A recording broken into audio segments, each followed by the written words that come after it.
Hey everyone, and welcome to our breakdown of UFC 306, O'Malley versus Dvalishvili, Noche UFC, this weekend celebrating Mexican Independence Day in Las Vegas at the MSG Sphere. This is a pretty exciting fight card. Honestly, some lower level fights, leading up to what are some very exciting championship bouts, and obviously a day celebrating Mexican independence with a lot of Mexican flair on this card. I'm certainly excited for it. O'Malley, as always, somebody I'm excited to see go in there and compete. Joining me, as always, to break down the fights, Nick. How are you feeling going into UFC 306 this weekend? Yeah, it's definitely a fun card. I mean, it's only 10 fights, though. We're used to usually 12 or 13. It is a little bit top heavy, but a lot of action fighters towards the bottom, which is good. But yeah, for those tuning in, it sounds like there's going to be like a video package between each fight that kind of tells the story of fighting through a Mexican lens, I guess, for lack of a better phrase. So should be pretty interesting. Gonna be really interested to see how they kind of convey that into the pay per view when we're watching it on TV. But definitely looking forward to it.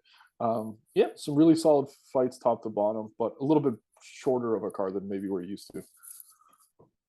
Yep, we will break down the 10 fight event, starting with the main event. For the bantamweight title, Sean O'Malley looking to defend the strap once again, facing the challenger Merab Dvalishvili. O'Malley currently favored in this fight, minus 135 against Dvalishvili, who could be had at plus 115. These odds have changed. You look at this fight, a month and a half ago, Merab is the favorite quite considerably.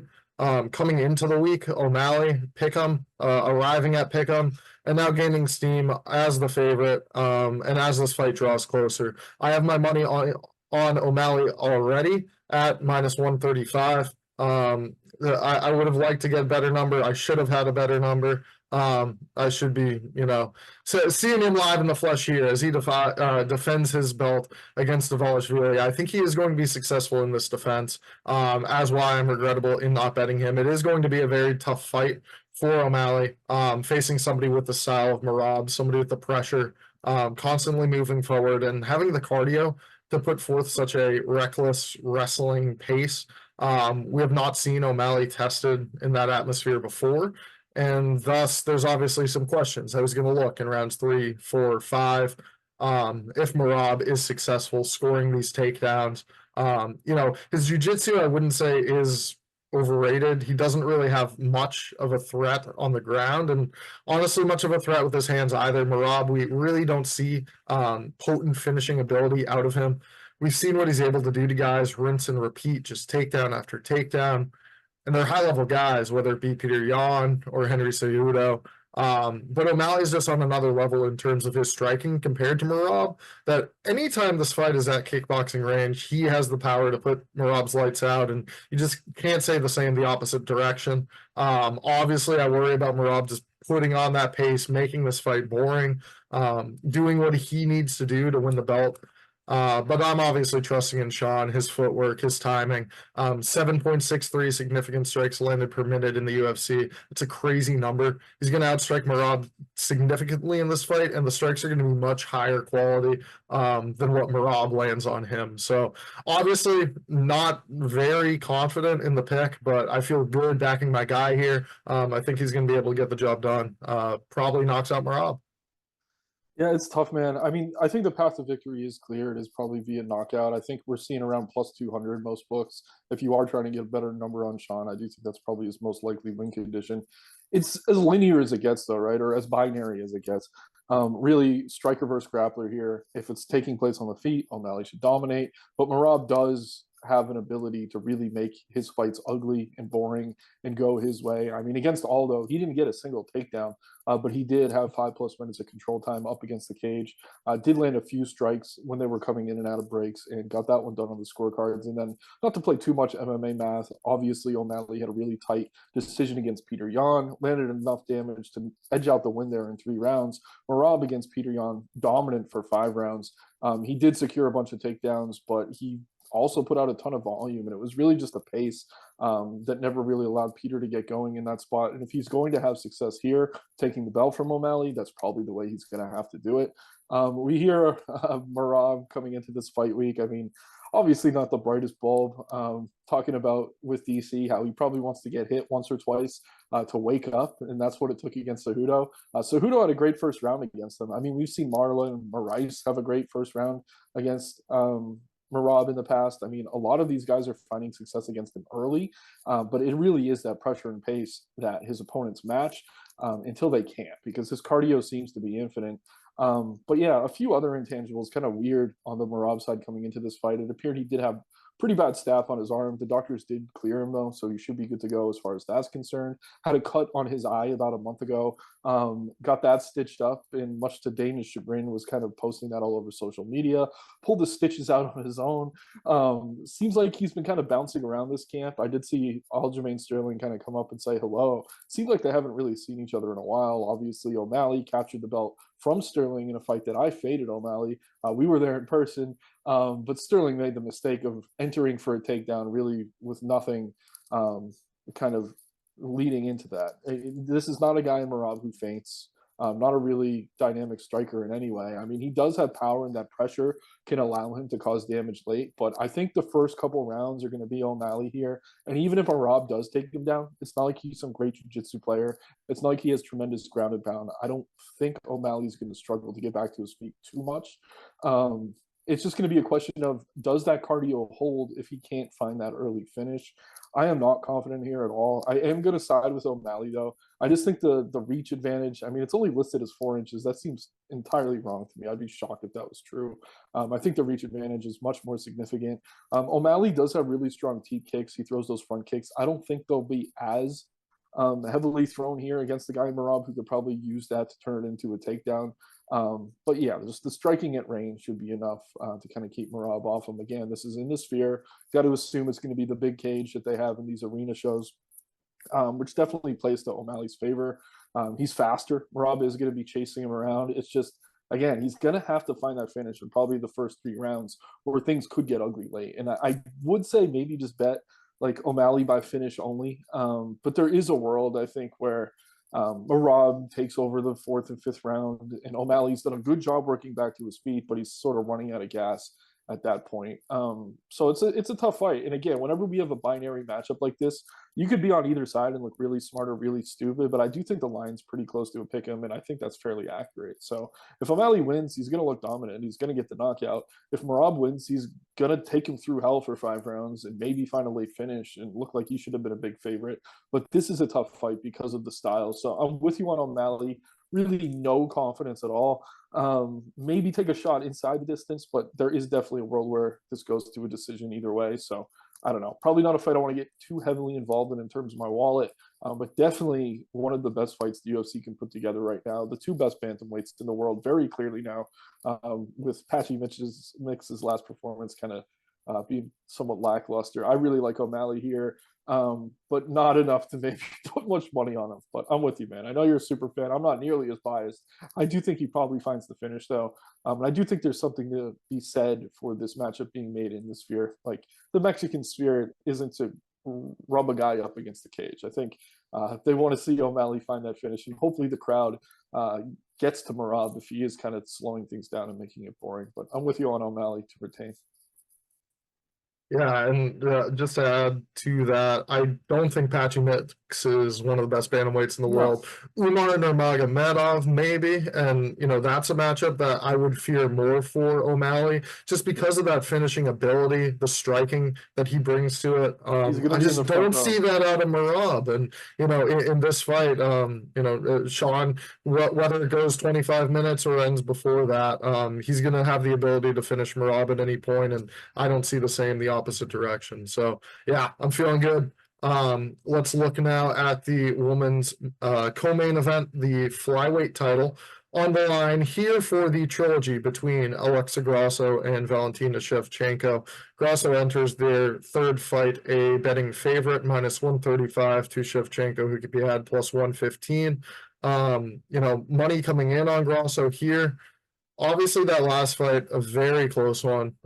Certainly could be swayed either way.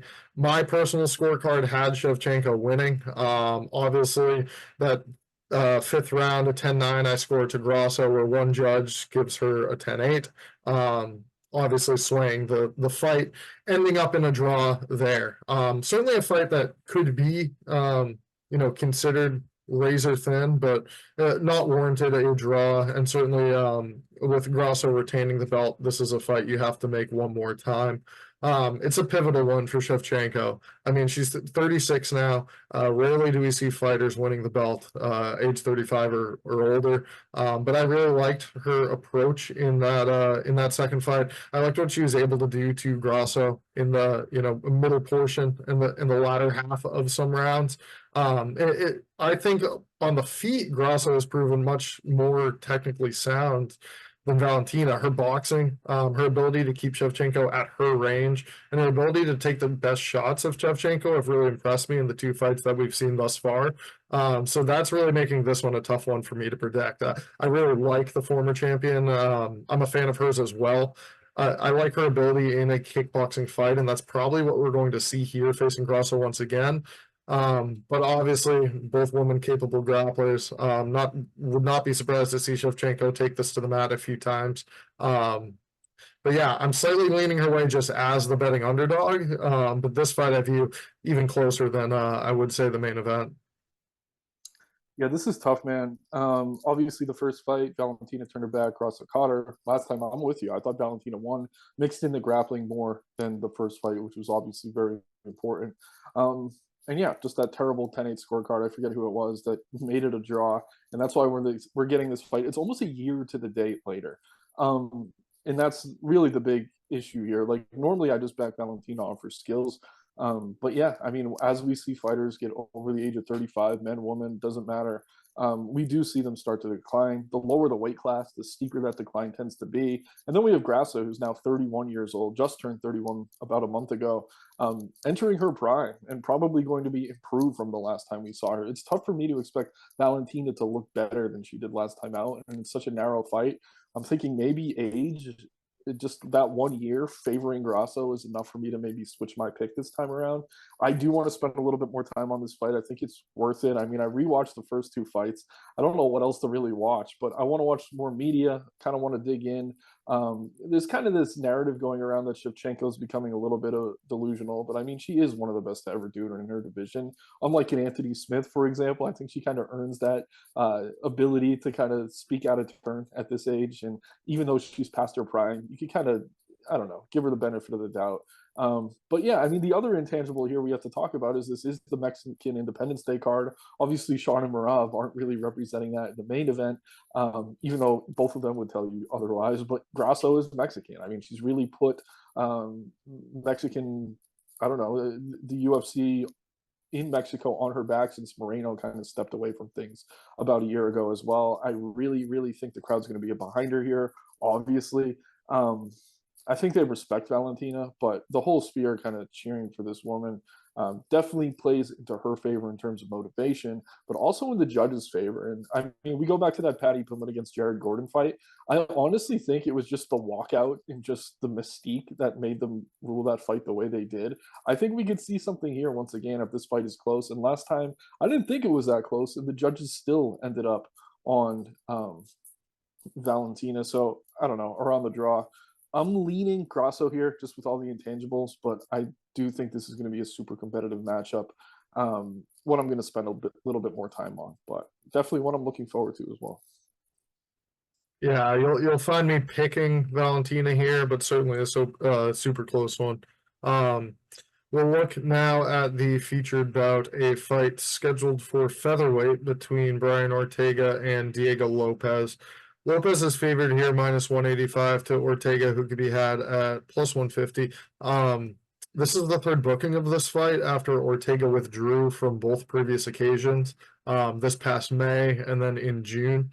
In June at UFC 303, Ortega was only cutting to 155 pounds, and he still had to withdraw on the night of the fight, unable to make the walk. Obviously, that was a crazy spectacle to see Lopes fight Dan Ige on the night, secure a win, but that was the end of a quite impressive streak of finishes for Diego Lopes. I think his stock rises from that bout, but Ige certainly had his moments too. I worry about backing Ortega here for fear what version sort of shows up. What we've seen sort of this week in weigh-ins or That media was an old photos. photo. Oh, of course. But again, Ortega at this stage of his career, not somebody that I want to be going ahead and betting. Obviously, the withdrawals certainly of concern, the injury history. I don't want to fade the guy either with his dogged spirit and his propensity to steal these fights late. But what we've seen out of Lopes lately, I am not going to go ahead and bet against. He's been getting his hand raised in impressive fashion too. Prior to the Dan Ige fight, he had 3 victories, all coming in 100 seconds or less, finishing guys with his hands, finishing opponents on the mat. He's confident with his striking. I figure this probably plays out largely as a striking match. I'm not sure if either guy wants to engage the other on the mat, but I feel comfortable with Diego going down to the mat with a guy dangerous like Ortega. We broke this fight down already on UFC 303. I'm not sure if your picks changed, but I'm still on the Lopes side. Yeah, I'm on the Lopes side. I'm really not super confident in it though. And part of the reason is the Ige fight. I mean, I don't know if it was because he had a recut weight. I don't think he did for Ige, but he did really fade in that third round. Completely lost the third round to Dan Ige. Definitely rate Ortega higher than Ige if he's able to survive here early. My initial pick, the first time this fight was made, was Lopes to find that first round KO. I do kind of think that that's still his clearer path here. And I've seen this picture of Ortega that's floating around in the fight kit for the Noche card. So they did promotional stuff for this. Other than O'Malley and I think Ribovics, who redid their photo shoots, every single other fighter took their pictures and did all their media stuff, like in terms of like putting their fists up for the camera, all that crap, back in July. So we're Still seeing not great shape. What's I that? mean, still not great shape. I mean, it's I mean, it's his walk around shape. Like he's not going to look like this at weigh-ins or face-offs tomorrow. I'm pretty much. I also just before playing this fight would want to see the weight or perhaps even getting a bet in earlier on Lopes with concerns about Ortega making 145. Yeah, yeah. I mean, if he doesn't make it and the fight goes on, which Lopes has already shown he's willing to take, even if Ortega's like 5 pounds over, that could play into Ortega's favor. Also, Ortega in media very clear that he's moving up a weight class after this fight, so he's kind of baked in that excuse already, which is why I'm kind of leaning Lopes here. It seems like, oh, if I lose, it is what it is. I was going to move up in weight anyway, but it's also like if I miss weight by 5 pounds and I have that advantage, and it's not going to deplete my cardio. It can help in the grappling. It can help in the wrestling. And maybe if he does come in heavy, I end up on Ortega at good plus money. I don't think that's a reason to come off of Ortega if he misses weight necessarily. As long as he looks good, it might be a reason to like him a little bit more. I will say right now, though, I am on the Lopes side. He has a ton of momentum. Switching opponents late is difficult for both fighters. Ige, all the credit to him coming and taking that fight on a few hours notice once the card started. So ridiculous that even happened. But we've seen in the past with like Hafez against Della Maddalena, Guram, and Elvis Brenner. I mean, I don't rate Guram that high, but there's just countless examples of this. That doesn't always help the fighter who's had the full camp or who's fully prepared. So I won't put too much into that performance. I think Lopes does have 3 rounds of cardio. If this was a 5-round fight, I'd be even more interested in Ortega, but it's tough because I do think the clearest path for Lopes is maybe to finish Ortega early. Ortega's last time out against Yair, he was beaten badly early in that fight. But he's often beaten badly early in his fights. And if he can weather that storm, he does have kind of this tendency to take over and win fights late. So I think what I'm going to do here is if I do end up putting action on this fight, I'll take Lopes pre-fight. I'll take Lopes to win. And if Ortega survives after the first round, I imagine Lopes is winning. You get a nice, really big plus money spot on Ortega. You can kind of arbitrage or hedge your way out of that position, or maybe just find a way to collect money on either side. But definitely an interesting fight. And I'm with you. Keep an eye on the weigh-ins. But if Ortega looks fine, I don't think a weight miss is a reason to be afraid. It's almost like he's kind of telling the media, hey, I might miss weight. I might lose here. But I don't know. He's always very cryptic. So it's just kind of tough to put too much into anything he says. But that picture floating around. It's kind of fake news. I'm going to still be on the Lopes side here. But yeah, certainly a fun fight. And if it goes long, Ortega is very, very much live for the upset. All right, next up, we'll look at this matchup at lightweight between Daniel Zellhuber and Esteban Ribovics. Zellhuber, the minus 235 favorite here against Ribovics, who could be had at plus 190. Both very impressive lightweights. I'm very excited for this fight. Ribovics 13-1 as a pro, Zellhuber 15-1. Both suffering their only losses since joining the UFC. And both pretty close decisions. Ribovics very powerful. We saw that his last time out against Terrence McKinney, finishing the guy in just 37 seconds. Very good kickboxing. I think we're going to be in for a very exciting striking match here. Powerful strikes coming from the side of Ribovics, good kicks. And then from Zellhuber as well. You see a more composed approach, but I really like his striking too. His boxing in close is very good. I'd like to see him let his hands go more. I think that may be a common criticism for Zellhuber, but he is still landing more than 5 significant strikes per minute, and effective from both stances. I kind of like his ability to use his range. He's still developing, 25 years old, bright future ahead of him. I think he's going to kind of come into his frame a bit more, but benefiting from an 8-inch edge reach in this fight. He should be able to, keep a steady pace here, probably keep distance with Ribovics for the most part. And if he's able to survive the sort of early storm, I see him having the better kickboxing and this fight plays out late. So I am on the Zellhuber side, but Ribovics is one of the few underdogs on this card that I took a good look at. I'm not going to get there this time. I think Zellhuber has some holes that I'll exploit down the line. But again, this guy's growing and a lot to like out of him thus far. Yeah, I am on the Zellhuber side here. Certainly not confident, though. I do think the price is getting a little bit out of hand. Zellhuber works well at range. He's absorbing more than 5 significant strikes per minute compared to Ribovics, who's under 3.5. Ribovics does have a kind of be killed style, but at least at this point in their respective UFC careers, he's been the better defensive striker. That's interesting to me because I think what we're going to see here is kind of similar to the Giagos fight. Giagos going to come out, Ribovics is going to come out super aggressive, look for that early KO. We actually saw Zellhuber take a pretty brutal shot in that matchup against Giagos, but he was able to weather it and then extend the fight and then take over. Similar matchup last time out against Prado, who's usually dangerous early. Prado comes in, dangerous until he's not.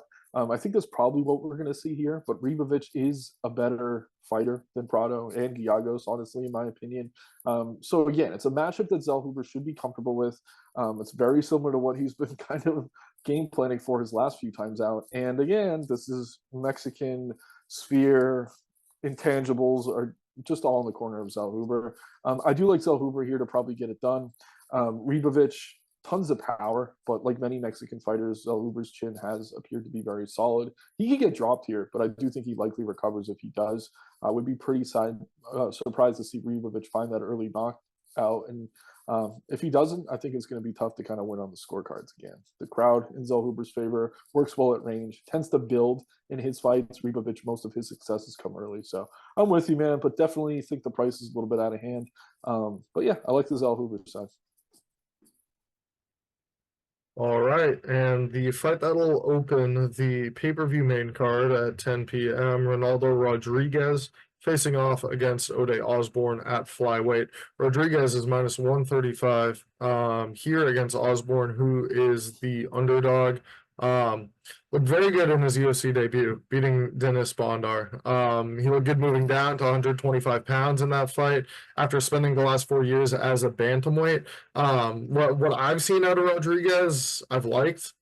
His aggressive style, his high pressure, his good boxing, and I would say a clear boxing edge over Osbourne, who one would think prefers to keep a majority of his fights there on the feet, using his length as a flyweight and, touching up opponents from range. If Rodriguez is able to effectively close that distance early, I very much like his chances in this matchup. While Osbourne does have the size advantage that hasn't always proven to be a benefit to him here at flyweight. 6 of his 7 pro losses we've seen Osbourne finished, including 4 losses by submission. Rodriguez catching that submission, kind of a weird weird man against Bondar his last time out. I mean, take the back, sunk in the choke. He's able to do that, but he is an effective grappler too. And Osbourne in his UFC tenure is really not. Somebody who I've faded in the past and will do so once again here. So I'm backing the Mexican. I think Rodriguez is going to be able to get it done here facing off against Osbourne. Yeah, I want to spend a little bit more time on this one, but I'm actually the underdog here currently. I know I'm kind of fading the Mexican fighter. Not really a theme I want to get too involved with, but I just haven't been as impressed with Rodriguez. I picked him over Bondar. He was kind of getting pieced up until he found that takedown and then that choke.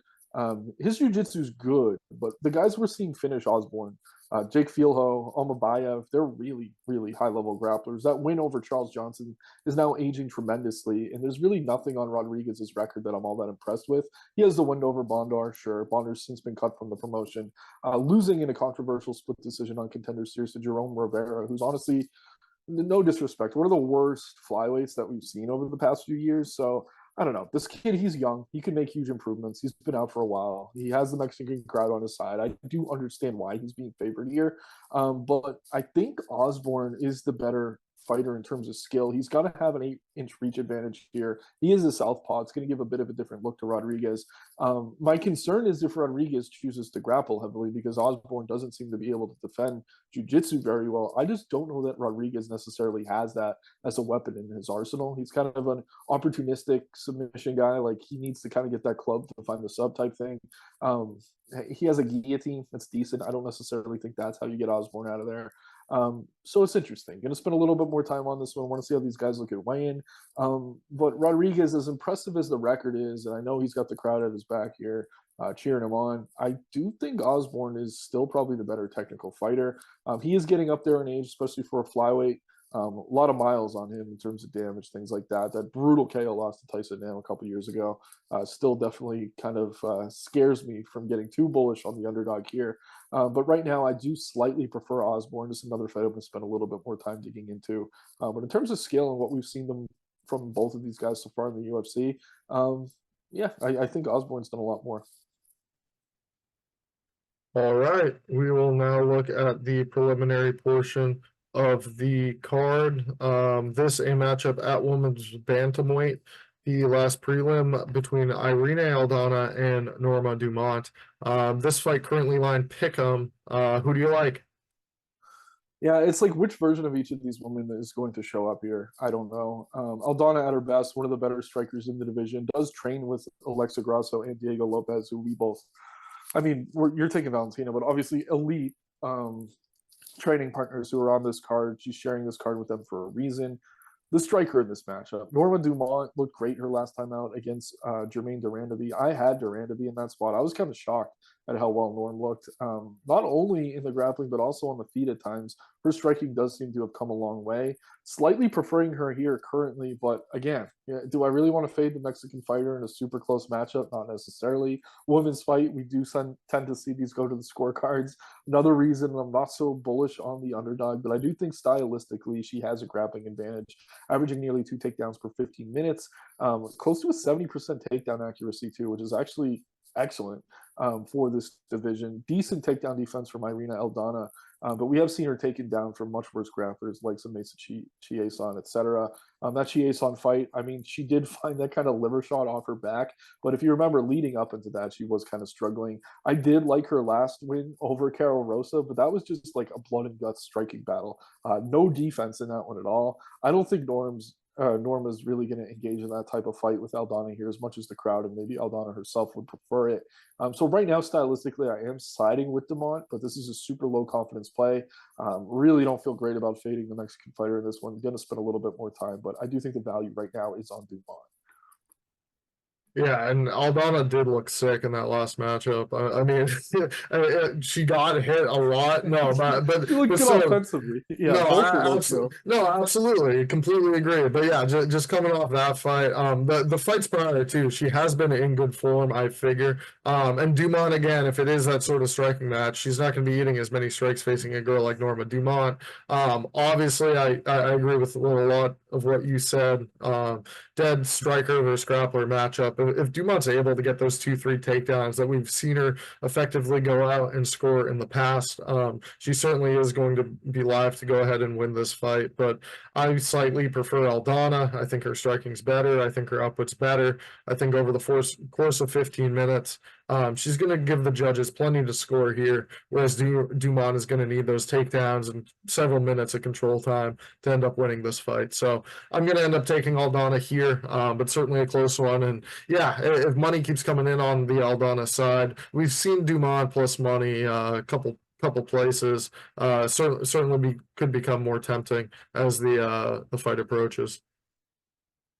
This another very fun lightweight matchup that we'll look at next. Manuel Torres minus 125 facing Ignacio Bahamondes plus 105 here. I like this Torres kid a lot. I mean, he's put on a lot of fun fights, effective out of both stances, and we've seen that he's able to really put his punches together and mix it up, his upper half attacks, using the elbows too. Obviously effective in finishing Nicolas Mata with that, using his hands to get Frank Camacho out of there. Those really didn't impress me. Those are not high-level opponents. Bahamondes does provide a big step up in competition here. But, I mean, getting that finish at Chris Duncan the last time out for Torres was a, more impressive showing. Quickly getting him hurt, getting on top, getting that submission win. Again, though, Bahamondes provides a lot more different looks than what Torres has seen thus far, and I think this is going to be a big step up in competition. Not only metaphorically, but also a 5-inch taller opponent with a 3-inch edge in reach. Bahamondes uses that reach edge well. Fighting out of the orthodox stance, but pumping out that jab, pumping kicks to the body, to the head. Well, we've seen multiple head kick finishes from Bahamondes since joining the UFC. I really like Bahamondes and have backed him in, I think, all fights since joining the promotion. Here, as a slight underdog, I like him a lot. I like him, but certainly Torres is a opponent to fear, somebody who has put together these wins recently and somebody who has that finishing ability. So can't feel very confident playing Bahamondes, but as the underdog, I will end up picking him here. Yeah, this is kind of similar in some ways to the Zellhuber fight. Like, I think Torres is going to look dangerous early here. Yeah, I mean, he's been more impressive than I ever expected him to be when he came to the UFC. Nice win over Mota Camacho in his debut as a heavy underdog, taking out Chris Duncan via submission, who many kind of consider to be a grappler. So just a lot of impressive stuff we're seeing out of Torres. But I agree, man. Definitely a step up in terms of opponent. Bahamondes trains with the likes of Bilal, obviously out of a really good camp. A lot of guys in that camp have been doing well lately. But yeah, man, it's just tough because Torres, I faded him a bunch and I keep being wrong. I don't feel good about it here. And when you look at the stats, it's surprising. He averages more than 3 takedowns per 15 minutes. I know a lot of his fights are super short, so that's definitely skewing that number. But I do think he's the better wrestler in this matchup. Bahamondes does have a decent choke series, can be pretty sneaky with the jiu-jitsu, but if he tries to play off his back, he could be succeeding minutes here in a fight that could play out really close. Yeah, I mean, Torres is the Mexican fighter here. Bahamondes definitely has some of that like Latin American flair. I don't think they're going to be too divided on this one with Bahamondes fighting out of Chile. But again, it's like every time I'm here talking up the other fighter, I'm like, do I really want to be fading all these Mexican fighters? And what is Dana's calling a love letter to the Mexican people? I don't know. So I don't know. I'm a little bit torn on this one. I like Bahamondes as well. I like the length. The one fight he lost to Klein was able to kind of mix the grappling and close the distance that way. Just really forced him to think. So if Torres has a path to victory here, while most people kind of have this pegged as just like a standard bang affair, I do think if he grapples, that's probably his easiest path to at least making Bahamondes think and keeping striking changes close, maybe pulling off the win that way. But yeah, I am surprised by this line. I do think the value's on Bahamondes. He's going to be my pick for now. But another fight, if they fought 10 times, could go either way. 5-5. Like, there's a few really, really competitive fights on this card. This one, the one we just talked about with Norm Dumont, a few of these others. So, yeah, it's tough to be bullish either way. We've seen more from Bahamondes. I'll side with him for now, though. I like the length. This one featured as well Dana White. If you don't know, now you know, oftentimes alluding to perhaps a finish. I would say that favors Torres, but again, Bahamondes is not somebody we've seen easily finished. I don't know. I still think it's going to be Bahamondes for me too. Using that length, keeping his distance, able to win this one as it goes late. We'll look now at a women's strawweight matchup between Yasmin Jauregui and Ketlin Souza. Jauregui, the minus 575 favorite here, facing Souza, who could be had plus 385. We've seen Jauregui knocked out before as a big betting favorite, but she probably clears Souza in this matchup. I think she's way more technically sound. What we've been able to see out of Jauregui on the feet, again, these strawweights, all small, able to move quickly, but Jauregui especially, it seems, very light on her feet, possessing good power for a strawweight, and more of a finishing threat than I would say for Souza, who, although while she does certainly pose that to a girl like Jauregui, not really one that I think is going to catch her in the same manner we've seen her caught before. Souza capable on the mat, probably more so willing to engage Jauregui there than combating for 15 minutes on the feet.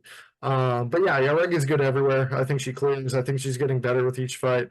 This is certainly one of those Mexican fighters that the UFC is going to love to promote on this card. Her and the young Rosas, who we'll talk about shortly. So yeah, I like Jauregui here to get the win. Yeah, she's one of the biggest favorites on the card. I do understand it. Her footwork's excellent. I mean, she takes more damage in exchanges than someone we'd usually tout their boxing. Like, I don't know, absorbing more than 5 significant strikes per minute, not ideal. Souza's going to be plotting forward, but I think she should be able to kind of just use her footwork, stay at a distance. Not like she has any sort of reach, but to kind of just land, get out of the way, land, get out of the way, et cetera, et cetera. Her grappling is certainly a major question mark, but Souza averages less than a takedown for 15 minutes. I can't imagine she tries to lean on that part of her game here. I also prefer Jauregui's cardio over Ketlin Souza. So if this fight does get extended, and she maybe stumbles a little bit early, I do think she could kind of make up that ground in the second and third round. So I'm on Jauregui here. I don't love the price just because she's been a little bit disappointing, honestly. I mean, that fight with Sam Hughes played out a little closer than we wanted. Obviously, everything we're saying about Souza here, we've said about Denise Gomes when they matched up and Gomes completely floored her. And then you look at the other wins, and the level of competition is not that great. But again, I mean, when you watch these two on film, you can tell who the technician is. It is Jauregui. I wish she'd take less damage in some of these exchanges, but she's going to be putting out ridiculous volume. She's a massive favorite here for a reason. I do think she gets it done. But to pay this price, not something I'm super excited to do. But again, probably one of the safer picks if you are building parlays.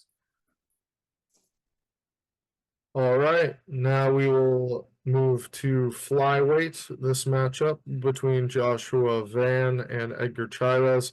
Van minus 235, the favorite here against Chairez.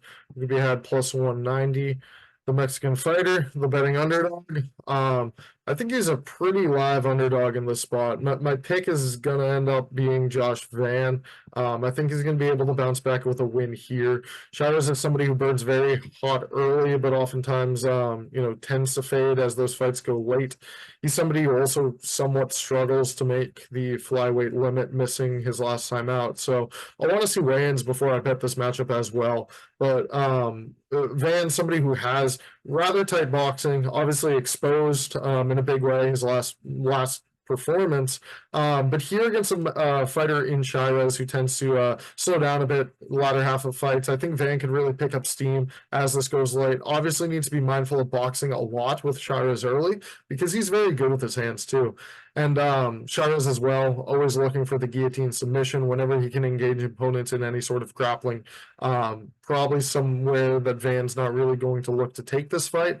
If he is comfortable just keeping Chairez from moving in, putting forth a good jab and then putting combinations behind that as this fight tends to play out. But I certainly think Chairez is live for an early finish here as an underdog. But Van's going to be the pick. I think you see him put his hands together and make significant improvements from that loss his last time out. Kind of a wake up call for him, and still a very bright prospect at just 22. Yeah, I'm with you on Van here. But again, we can't emphasize enough that he's taking this fight on short notice. Kevin Borjas was supposed to be in here fighting Chairez He's out due to injury. So yeah, we have a fun matchup. And yeah, if Van didn't get knocked out that last time out, I don't even know that they'd let him take this fight on short notice. I think he'd probably be a massive favorite against some ranked opponent. But yeah, Charles Johnson kind of weathered things in that second round, was able to find the KO. You have to think Van comes in here a little bit more cerebral when it comes to his striking defense. He certainly has the skill. It's just he has so much success offensively sometimes he just kind of forgets to defend himself. That's kind of what we saw in that fight. I do rate Chairez's jiu-jitsu better here, but I don't think it's quality enough to necessarily finish Van. But I want to say this: if you like the Joshua Van side, you don't want to lay minus 200. Just wait for the first round. I mean, even against terrible opponents like I don't know Zumagula, Borjas, Bunez, like he takes a while to quote unquote download the data. We saw it in the Charles Johnson fight too. He almost threw no strikes for the first like 2 or 3 minutes of that fight. So yeah, don't want to play minus 200. Just let him not throw strikes for 2 or 3 minutes. Chairez will. He's going to be coming forward, and then you can take Van closer to even money. I think that's probably what I'm going to do here. Van is the pick for me. I do just think he's the better technical striker in a fight that most likely takes place on the feet for 15 minutes. But yeah, some of the intangibles are certainly in favor of Chairez. Van coming off the KO, short turnaround, short notice, Mexican crowd. Those are all reasons to like Chairez here, but I think skill can outweigh those things in this matchup. All right, and we will break down now the first fight of the night at 7:30. Kicking off the prelims, young Rosas Jr. minus 1,000, the favorite here, facing Aoriqileng here on Mexican Independence Day. The card opener, obviously for good reason. The 19-year-old has already fought 4 times in the UFC, and certainly represents the future of mixed martial arts in Mexico. Most recently beating Ricky Tercius by submission. I think that's his best win for Rosas. Very impressive seeing him fight these higher level guys. And now Aoriqileng, obviously, I would say a step down in competition. Kind of more of a layup fight here on Mexican Independence Day. Aoriqileng, somebody who's very dangerous with his striking, but certainly has deficiencies in the grappling department that I very much expect Rosas to take advantage of. He's tough. He's a capable striker. He's got good boxing, but it's impossible to compare his skills to what Rosas got on the mat. I think still a purple belt, not officially a black belt, but we've seen him submit in just numerous black belts before. 6 of his professional wins coming by way of submission. And if Aoriqileng is not able to defend these takedowns, it's going to be a quick night at the office for Rosas. I mean, again, it's crazy to say for such a young kid, but his skill is at that level. And again, when you're matching him up against guys that, obviously Aoriqileng, tough, 36-fight veteran, but somebody who has just 58% takedown defense, somebody who has such a glaring hole in that area, and somebody who I think Rosas will take advantage of when he gets him down. So I'm not laying minus 1,000 on Rosas. I think submission minus 175, great bet. That'll be the play for me here. I think he gets it done that way. I get a couple points here. I'm with you on Rojas. Obviously, the UFC is trying to look to build them here. If you remember Aoriqileng's last fight, he kind of quit after a groin strike. He was getting picked apart by Marcos. It's almost like they're punishing him. They're like, oh, you're going to take a no contest in a fight you should have lost. We're just going to feed you to a grappler who's just going to grapple you. And I think that's what we're dealing with here. Aoriqileng trains out of good camp via Fight Ready. His entire camp here has been defending chokes. So I just want to warn you, if you're taking Rojas, I prefer the inside just because, yes, the submission's more likely than the KO, 110%. But if Aoriqileng's doing a good job hand fighting, who's to say he doesn't just get flattened out and punched in the side of the head and finish that way? I think that's a possibility here as well. So yeah, I think I like Rojas rounds 1-2 better than anything. Obviously, you're not getting as good of a number necessarily as the sub, but I could see him flattening Aoriqileng here and finishing him on the ground that way. Again, his entire camp has been defending chokes. 3 losses via rear naked choke, and that is Rojas's best move. UFC very much knows what they're doing here. Again, they're building up their Mexican prospect. First night of the card. It's supposed to be like a timeline through the history of Mexican fighting. This kid's only 19. They're going to talk about how young he is, I'm sure, a million times leading into and during this broadcast. But yeah, I think he gets it done. I think he finds the finish on the mat. But yeah, Aoriqileng knows what he's getting into here. He's got Eddie Cha and Santino DeFranco in his corner. He's not going to be surprised if he's on the mat. So yeah, I like Rojas to get it done probably quickly. Just proceed with some caution if you're hammering the submission, because KO via ground and pound is definitely live here as well.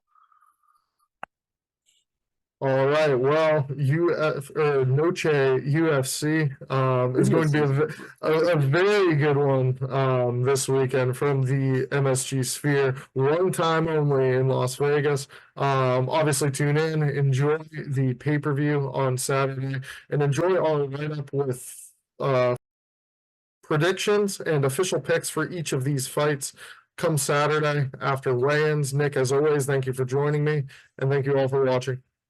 Take care, everyone.